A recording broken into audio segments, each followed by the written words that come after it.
الیکشنوں سے پہلے تیاری ہوتی تھی، لوگ ملاقاتیں کر رہے ہیں اور ہر کینڈیڈیٹ جو ہے اپنی محنت کر رہا تھا، ابھی کوئی بالکل خاموشی ہے. سارے کینڈیڈیٹ کوئی بھی نہ کوئی تیاری کر رہا ہے، نہ پارٹیوں کے اندر الیکشن ہوئے ہیں، کچھ بھی نہیں ہے. تو مجھے تو نظر یہ آ رہا ہے کہ الیکشن جو ہے نا مشکل ہی ہوں گے اور اسے لیٹ کر دیا جائے گا. ٹھیک ہو گیا، جو ممبران ہیں وہ کمپین نہیں کر رہے.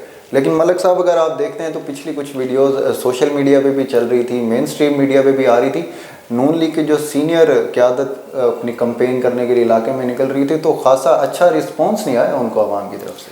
دیکھیں میرے بھائی یاسین صاحب نے اور معین صاحب نے بھی یہ نشاندہی کی ہے، کافی اچھی ہے، لیکن ان کو میں تھوڑا سا یہ بتانا چاہتا ہوں کہ ٹائم ابھی بہت زیادہ ہے. یہ 54 ڈیز کا ہے، 48 ڈیز کا بھی نہیں ہے، اور 2-3 روز نہیں ہے. آج 16 دسمبر ہے اور 20 سے 22 تک کاغذات نامزدگی جمع ہونے ہیں. ماضی میں ہمیشہ ہم نے دیکھا ہے کہ جب بھی الیکشن آتا ہے تو کاغذات نامزدگی امیدواران جمع کراتے ہیں، ٹکٹوں کے فیصلے اینڈ تک جا کے ہوتے ہیں، اتنی جلدی نہیں ہوتے. جہاں تک کمپین کی بات ہے تو نون لیگ نے بھی جلسے کیے ہیں اور پیپلز پارٹی بھی میدان میں اتری ہے، اور اس نے بلوچستان KPK میں بھی جلسے کیے ہیں، اور پنجاب میں بھی گجرانوالے میں بھی وہ آئے ہیں، سندھ میں بھی انہوں نے کیا ہے. تو ہوم ورک تو تقریباً ہو رہا ہے ہر حلقے میں. خود ہم دیکھتے ہیں اپنے جہاں ملتان میں بیٹھے ہوئے ہیں تو ہر حلقے میں اچھی خاصی گہمہ گہمی ہو چکی ہے. امیدواران تو کم از کم ایکٹیو ہیں اور ہر کوئی اپنے. اب جب یہ کاغذات نامزدگی جمع ہو جائیں گے اور اس کے بعد پھر جب فیصلے ہوں گے پارٹی کے کہ کس حلقے کا کون سا امیدوار فائنل ہے، تو پھر ایک دم اس میں ایکٹیویٹی میں بہت زیادہ تیزی آئے گی. ماضی میں بھی یہی دیکھا جاتا ہے. اور آخری یہ جو 2 ہفتے ہوتے ہیں یا 3 ہفتے، آخری 2-3 ہفتوں میں پولیٹیکل سرگرمیاں ہوتی ہیں بہت زیادہ. ابھی الیکشن فروری میں ہے، تو آپ کو یہ دسمبر گزرنے کے بعد آپ کو جنوری میں فل جو ہے ہر طرف آپ کو گہمہ گہمی نظر آئے گی. نعرے بھی ہوں گے، اسٹیج بھی سجے ہوں گے، تقریریں بھی گرما گرم ہو رہی ہوں گی، اور وہ ایک ماحول پھر آپ کو سوشل میڈیا پر بھی بہت زیادہ ایکٹیو نظر آئیں گے، جو اپنے اپنی پارٹیز کے حوالے سے جو بھی وہ تحریریں لکھتے ہیں وہ لکھتے رہیں گے. تو یہ ابھی کیونکہ ابہام تھا، یہ معین صاحب نے بالکل ٹھیک کہا ہے، یاسین صاحب نے بھی، کہ ابھی جو ہے اتنی گہمہ گہمی نہیں ہے اور مشکل نہیں ہے. مشکل اب ختم ہو گئی ہے. چیف صاحب نے جو رات فیصلہ کر دیا ہے، اور پھر الیکشن کمیشن نے بھی اپنا شیڈیول جاری کر دیا. اب شیڈیول جاری ہونے کے بعد اب آپ دیکھیں گے کہ اس گہمہ گہمی میں اضافہ ہوگا.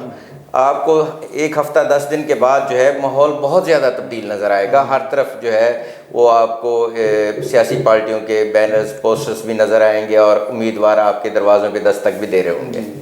تو یاسین لک صاحب کیسے دستک لے کے جائیں گے امیدوار؟ جو اگر آپ 16 مہینے کی مہنگائی دیکھیں اس میں کیا لگتا ہے کہ کس منہ سے لے کے جائیں گے یہ ووٹ مانگنے؟ دیکھیں، جو ہمارے آلموسٹ پارٹیز کے کینڈیڈیٹ ہیں ان کو یہ چیزیں عوام میں فیس کرنا کافی مشکل ہو گیا ہے. ان کے لیے پرابلم کریٹ ہوئے ہیں، جبکہ پارٹی قیادت کے لیے ڈیسیژن لینا آسان ہوتا ہے کہ ہم نے PDM بنا لی، ہم نے فلاں گورنمنٹ سے یا پوزیشن سے الائنس کر لیا. وہ ایک ون مین ڈیسیژن ہوتا ہے، وہ کافی آسان ہوتا ہے. ان کے ڈیسیژن کے اثرات کو فیس کرتا ہے پارٹی ورکر. الیکشن میں عوام کا جو غیظ و غضب ہے، عوام کا ریئیکشن ہے، وہ فیس کرنا ہوتا ہے پارٹی ورکرز نے.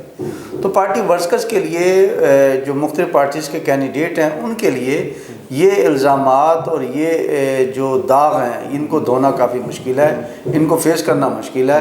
عوام کا ریئیکشن آپ دیکھ رہے ہیں، گزشتہ چند حلقوں میں جو مختلف پارٹیوں کینڈیڈیٹ گئے ہیں وہ کوئی اچھا تاثر نہیں لے کے آئے.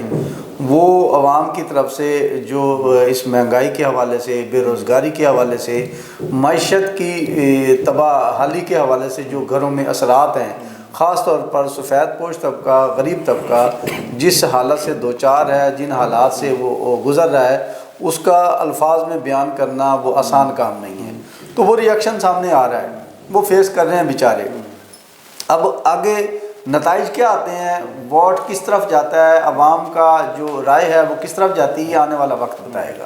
آنے والا وقت بتائے گا. جی معین خان صاحب، کیا دیکھتے ہیں آنے والی حکومت جو اقتدار میں آئے گی اس کی کیا ترجیحات ہونی چاہیے؟ کیونکہ سیاسی اور معاشی حوالے سے دیکھیں تو سیاسی اور معاشی چیلنجز کا سامنا ہے پاکستان کو اس وقت. تو کیا ترجیحات ہونی چاہیے نئی آنے والی حکومت کو؟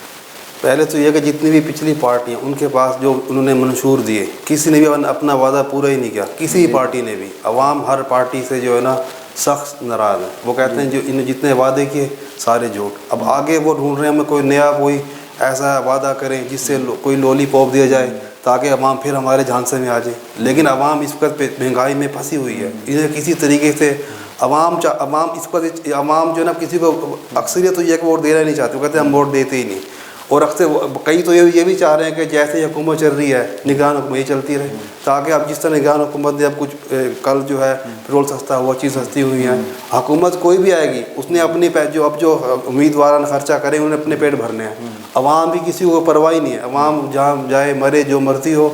تو یہ کہ عوام اب کس منہ سے جائیں، جو مہران عوام کے پاس ان کے پاس کوئی ایجنڈا ہی نہیں ہے، کیا وہ یعنی ایک پارٹی ہے نہیں، وہ کیا بات کرنا چاہتی ہے کہ ہمیں ووٹ دو، کس چیزیں ووٹ دو، ان کے پاس ایجنڈا ہی نہیں ہے کہ ہم مہنگائی کم کریں گے۔ تم نے آج تک مہنگائی 70 سالہ دور میں آج تک مہنگائی کم نہیں ہوئی، جو یعنی ہم آج 50 سال پہلے دیکھ لیں وہی چینی کا رولا، وہی گھی کا رولا، وہی آئل کا رولا، اب وہی رولے ہیں، مہنگائی کم، وہی کپڑا روٹی مکان، ہر بندہ یہی نعرہ لگا رہا ہے، اپنے پیٹ بھر رہے ہیں، ان کے اپنے تو معاملات پورے ہیں، لیکن عوام وہ بیچاری وہیں کھڑی ہوئی۔ اس لیے عوام تو نظر یہ آ رہا ہے کہ عوام اس وقت جو پارٹی والے آئے انہیں باندھ کے بٹھا لو، انہیں ووٹ، انہیں کہ بھائی پہلے تم نے جو پچھلے وعدے کیے ہیں وہ تم نے پورے نہیں کیے، اب تم کہاں سے کریں گے، تم آئے کس منہ سے ہمارے پاس۔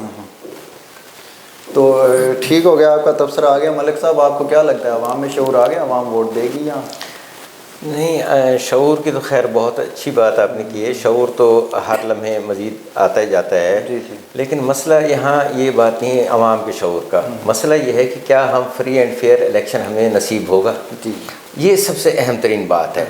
پاکستان میں فری اینڈ فیئر الیکشن بہت مشکل نظر آتے ہیں، الیکشن ہوتے رہتے ہیں لیکن حکومتیں جس طرح سے بنتی ہیں ہم بھی اور عوام بھی جانتی ہے کہ وہ ان کے ووٹوں سے لوگ منتخب نہیں ہوتے، کبھی RTS بیٹھ جاتا ہے، کبھی ROs کا الیکشن ہو جاتا ہے، تو کبھی کسی اور طریقے سے جو ہے نا جھرلو پھر جاتا ہے۔ تو سب سے پہلے جو کام ہونا چاہیے وہ ہونا چاہیے کہ منصفانہ شفاف الیکشن ہو۔ جب تک یہ نہیں ہوگا ہم عوام سارے اسی طرح مہنگائی، بے روزگاری اور انہی چیزوں کا شکار رہیں گے، کیونکہ الیکشن میں جو بھی پارٹی جیت کے آتی ہے وہ اگر عوام کے ووٹوں سے آتی ہے تو پھر عوام کے لیے کام کیوں نہیں کرتی؟ تو ڈیفینیٹلی جب ان کو پتہ ہوتا ہے کہ ہم کسی اور کے کہنے پہ بن رہے ہیں، کسی اور کے حوالے سے آ رہے ہیں، تو پھر وہ انہی کا ہی حکم چلتا ہے، انہی کے کہنے مانے، انہی کے مفادات کا خیال رکھا جاتا ہے، پھر اشرافیہ کا ہی خیال رکھا جاتا ہے، عوام کا نہیں رکھا جاتا، پھر مہنگائی، بے روزگاری، غربت جو ہے وہ عوام کی مقدر بنا دیا جاتا ہے۔ اب سب سے پہلے تو یہی میں اپنے چیف جسٹس صاحب سے بھی یہی درخواست کروں گا، آرمی چیف صاحب سے بھی یہی درخواست کروں گا، اور مقتدر حلقوں سے بھی سب سے یہی درخواست کروں گا کہ ایک دفعہ آپ خدا را پاکستانی عوام کے ووٹ کو صحیح استعمال کرنے دیں۔ عوام کا فیصلہ ہونا چاہیے، شفاف الیکشن ہونے چاہیے، عوام جس پارٹی کو چاہے اس کو منتخب کرے، جس فرد کو چاہے اس کو منتخب کرے، پھر اس کا رزلٹ ہمیں مل سکتا ہے۔ ورنہ اگر اسی طرح RTS بٹھا کے ROs کے الیکشن کروا کے اور جھرلو پھیر کے الیکشن کرانے تو ایسے الیکشن کا تو ہمیں کوئی فائدہ نہیں ہے۔ ٹھیک ہو گیا یاسین لک صاحب، اتفاق کرتے ہیں اب اس بات سے؟ جی بالکل، میں اپنا ملک صاحب کی بات سے اتفاق کرتا ہوں کہ جو ہمارے پاکستان میں ہر الیکشن میں ایک تاثر ہوتا ہے انجینئرڈ الیکشن کا، ایک تاثر نتائج آنے کے بعد بڑا کافی سارے ڈاؤٹ کریٹ ہوتے ہیں کہ فلاں حلقے کو مینیج کیا گیا، کون مینیج کرتا ہے، کس طرح کرتا ہے، یہ بادی نظر باتیں ہیں، یہ ہم سے پس پردہ ہیں، لیکن یہ جو رومرز ہیں یہ چلتی ہیں۔ اداروں کو چاہیے کہ یہ وہ وقت ہے، یہ گولڈن چانس ہے، جو کچھ گزشتہ 76 ایئر میں سیاستدانوں نے کیا، عوام کے ساتھ جو وعدے کیے، جو پالیسیاں بنائیں معیشت کے حوالے سے، ملک کے حوالے سے، روزگار کے حوالے سے، انڈسٹری کے حوالے سے، آپ کی مہنگائی، بے روزگاری، اور ہماری جو ایگریکلچر پالیسی ہے، داخلہ خارجہ پالیسیوں کی جو ان کے اثرات ہیں وہ ہم فیس کر رہے ہیں ان ڈیسیژنز کے۔ اب وقت ہے ان پارٹی پالیسی میکرز کا ان اثرات کو فیس کرنے کا، عوام کا ریئیکشن فیس کرنے کا، تو ان کو کرنے دیں۔ جس طرف عوام کا رجحان ہے، جس طرف عوام فیصلہ ووٹ کے ذریعے کرنا چاہتی ہے، اس کو منوان تسلیم کر کے فیئر اینڈ فائن الیکشن کی صورت میں سامنے لا کے نتائج عوام کے سامنے دنیا کے سامنے رکھیں کہ ہماری عوام یہ چاہتی ہے، دین ہم اس طرح چلیں گے، یہ کریں گے۔ اگر ہر دفعہ ہم نے ایک درمیان میں پردہ لٹکا کے ڈیسیژن کرنے ہیں تو پھر الیکشن تو ایک ڈراماٹائز ہے، اس کو نہ کریں، کھربوں روپیہ ضائع نہ کریں، یہ کسی اور طرف لگا دیں تو زیادہ بہتر ہے۔ سلیکشن کرنی ہے تو آپ پردہ لگا کے کر دیں، ٹھیک ہے، وہ سلیکشن ہی کر دیں۔ جی جی جی معین خان صاحب، سلیکشن ہو رہی ہے یا الیکشن ہونے جا رہے ہیں؟ سلیکشن ہی ہوگی آج تک، کیونکہ پاکستان میں الیکشن شفاف ہو ہی نہیں سکتے۔ ایک تو یہ ہے برادری سسٹم، ووٹ آدمی دے گا اپنے برادری والے کو، آپ کوئی بندہ کھڑا ہو جائے دوسری پارٹی کیسی بھی ہو، انہوں نے ووٹ دینا ہی نہیں، وہ دیکھتے ہیں ہماری برادری ہے، یہ میرا چاچا ہے، میرا ماما ہے، یہ میرا پیر صاحب ہے، یہ میرا بزرگ ہے، میں نے اس کو ووٹ دینا ہے۔ تو پاکستان میں تو ناممکن ہے کہ الیکشن شفاف ہو جائیں، یہ تو جھرلو پھرے گا، اور جو پارٹی طاقتور ہوگی وہ اپنے بندے لے آئیں گے، کچھ بندے ہو بھی جائیں گے لیکن میجورٹی ہوگی وہی ہوگی سلیکشن، پھر عوام ایسے پستی رہے گی اور ہائی کرتی رہے گی، پھر انتظار کرے گی، پھر وہی کام ہوگا۔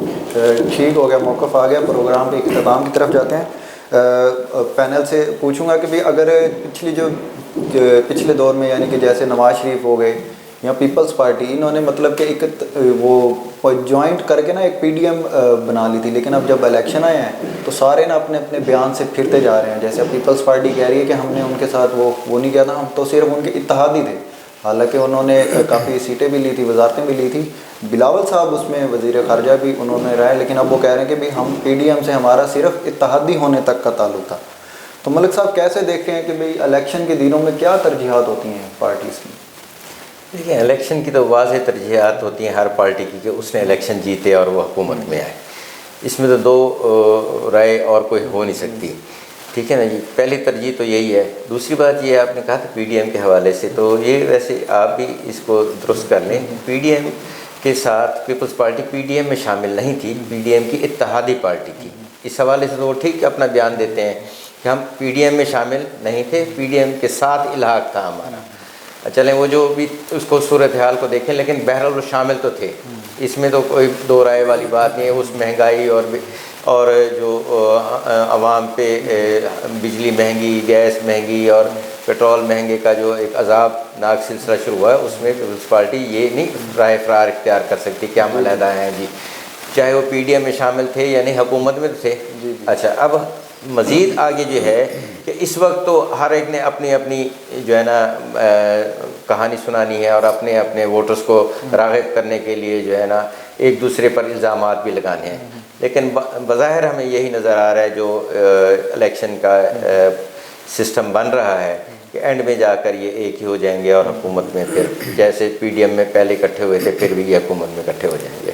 اکیلی کوئی پارٹی جو ہے اس وقت جو سیاسی منظرنامہ نظر آ رہا ہے اس میں اکیلی حکومت بنانا بہت مشکل ہے کسی بھی پارٹی کے لیے، چاہے وہ نون لیگ ہے، چاہے پیپلز پارٹی ہے یا پی ٹی آئی۔ تو اس وقت جو ہے وہ تو اس کا کافی ویسے مورال بھی ڈاؤن ہو چکا ہے اور کینڈیڈیٹس بھی جو اس حالات سے وہ گزر رہے ہیں، اس کا حکومت میں تو بہت مشکل ہے۔ لیکن بہرحال پھر بھی ہم یہی کہتے ہیں کہ عوام کو فیصلہ کرنے دیں، عوام کا ووٹ کا حق تسلیم کیا جائے اور ایک فری اینڈ فیئر الیکشن اس پاکستان کی شدید ضرورت ہے۔ جب تک یہ فری اینڈ فیئر الیکشن نہیں ہوگا اور ہم تجربات کرتے رہیں گے مختلف لوگوں کو آگے لا کر، تو ملک جو ہے اس کا متحمل اب نہیں ہو سکتا، نہ عوام۔ ٹھیک ہو گیا۔ یاسین ملک صاحب نے ابھی ذکر کیا پاکستان تحریک انصاف کا، تو اس کو کافی دیوار کے ساتھ لگایا جا رہا ہے، تو اس انتخابات میں کیسے دیکھتے ہیں اگر مائنس کر دی جائے تحریک انصاف؟ دیکھیں، تحریک انصاف آلموسٹ دیوار کے ساتھ لگی ہوئی نظر آ رہی ہے واضح طور پر، اور کون لگا رہا ہے، اس کے پیچھے کیا محرکات ہیں وہ آپ بہتر جانتے ہیں۔ لیکن میں آپ ملک صاحب کی ایک بات پہ میں تھوڑی سی کرنا چاہوں گا، یہ پی ڈی ایم کے حوالے سے۔ قرآن پاک میں اللہ پاک فرماتے ہیں شیطان اور شیطان کے ورغلاوے میں آنے والے ان انسانوں کے بارے میں کہ روز محشر جب وہ گناہ گار انسانوں کو جہنم کی طرف دھکیلنے کا حکم ہوگا تو وہ شیطان کو یا اپنے جو مشرک خدا تھے جن کو شرک کرتے تھے ان کو پکاریں گے کہ ہمیں بچاؤ، ہم نے تمہیں وہ کیا تھا، وہ شیطان کو کہ ہم نے تمہاری بات مانی تھی۔ تو شیطان انہیں اس دن کہے گا کہ نہیں، میرا تمہارے ساتھ کوئی واسطہ نہیں، اللہ کا وعدہ سچا وعدہ تھا، اللہ نے جو کہا تھا وہ ٹھیک تھا، تم نے جو کیا وہ فیس کر رہے ہو۔ لوگ کہیں گے ہم نے تمہارے کہنے، وہ کہے نا نا میرا تمہارے سے کوئی تعلق نہیں۔ تو پی ڈی ایم شامل جو جماعتیں تھیں ان کا کردار اس شیطان طرز کی طرح پر نظر آ جا رہا ہے۔ کل تک اکٹھے بیٹھ کے مل کے کھاتے، بلنگ و بانگ دعوے کرتے تھے ہم نے فلاں کو یہ کر دیا، دیکھیں وہ ہو گیا، یوں کر دیں گے۔ اب جب باری آئی ہے احتساب کی، عوام کی جانب سے کیے جانے والے احتساب کی ووٹ کی شکل میں، تو اب ایک ایک کر کے پارٹی وہ کہتی ہے کہ ہمارا تو پی ڈی ایم سے تعلق نہیں تھا، ہم نے تو نہیں بنے، وہی وہ تعلق مل جل کے آپ نے ایک کمیٹی ڈالی، سب مشترکہ برابر کے ذمہ دار ہیں اس کے۔ میں کسی کو بھی نہیں سمجھتا اس بارے میں کہ کوئی برتر تھا یا کوئی کمتر تھا۔ چھوٹی جماعت تھی، ان 13 جماعتوں میں وہ بھی برابر کی حصہ دار ہے، جو کچھ عوام اور معیشت کے ساتھ ان لوگوں نے کیا۔ کوئی بڑی پارٹی تھی پی ڈی ایم کا حصہ، تو وہ بھی برابر کی حصہ دار ہے، برابر کی ذمہ دار ہے۔ اب عوام کے غیظ و غضب سے بچنے کے لیے یہ مختلف ترلے اور ہیلے بہانے کر رہے ہیں۔ جی معین خان صاحب، آپ کا مختصر موقف آئے گا۔ دیکھیں اصل میں جو ہے نا تین چیتی جماعتیں بھی ہیں، ان کے سب کے منشور الگ ہیں، موقف الگ ہیں۔ ان کا ایک موقف تھا، اب یہ پی ڈی ایم بنی، ان کا ایک موقف تھا کہ ہم نے مال اکٹھا کرنا ہے، اس پہ سب اکٹھے ہو گئے۔ جب مال پورا ہو گیا، وزارتیں ساری ہوگی، نون لیگ بھی، پیپل پارٹی، سب جماعتوں نے اپنے وزیر وزراء لیے، مال کمایا۔ جب مال پورا ہو گیا الگ لوگ ہمارا کیونکہ ان کے مین منشور الگ ہیں، ان کے ہر چیز کا چیز الگ ہے۔ تو یہ آگے بھی ایسے ہی جب اکٹھے ہوں گے، جب انہیں دیکھیں ہمارا مال ختم ہو گیا پھر اکٹھے ہو جائیں گے، جب دیکھیں ہمارے پاس سختی آ رہی پھر اکٹھے ہو جائیں گے، دیکھیں ہمارا کام پورا ہو گیا پھر الگ ہو رہیں گے، پھر الگ ہو جائیں گے۔ تو یہ کوئی اتحاد ان کا نہیں ہے، ان کا مقصد مال تھا، مال کما لیا، جو بھی آئے گا مال پورا کرے گا۔ تو ایسے چلتے رہے گے، عوام پیستی رہے گی، عوام دعائی دیتی چیخیں مارتی رہے گی، ان کے پیٹ پورے ہوتے رہیں گے۔ ٹھیک ہو گیا جی ناظرین، یہ تھا آج کا پروگرام۔ آج ہمیں جوائن کیا تھا ملک محمد امجد سعید تھیم صاحب نے، یاسین لک صاحب نے، معین خان نے۔ آپ کا بہت شکریہ، آپ نے اپنا موقف دیا۔ کوئی بھی صحافتی برادری سے یا سیاسی شخصیت سے کوئی بھی اپنا موقف دینا چاہتا ہے الیکشن کے حوالے سے، ہمارے پروگرام کے پلیٹ فارم ان کے لیے حاضر ہیں۔ ناظرین، پاکستان اب تک سیاسی اور معاشی چیلنجز کا مشکلات سے دو چار ہے، اس کا حل صرف اور صرف شفاف الیکشن ہی ہے، یہی پاکستان کی بہتری کے لیے زبردست ہوگا۔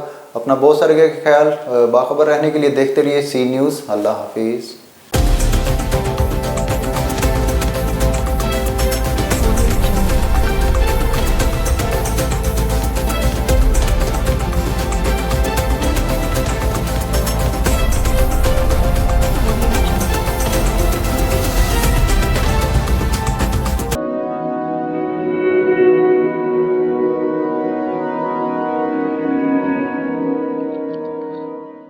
رزق اللہ کے ہاتھ میں ہے، اور کبھی کبھی رزاق رزق کی تقسیم کا اعزاز ان لوگوں کو بھی عطا فرما دیتا ہے کہ جو حالات کی کڑی دھوپ میں شجرے سایہ دار ہوتے ہیں۔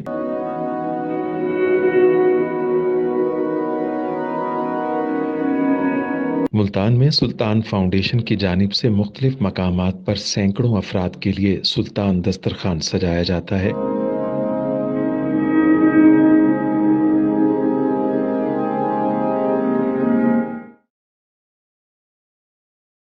ہر انسان سلطان دسترخوان کا مہمان بنتا ہے۔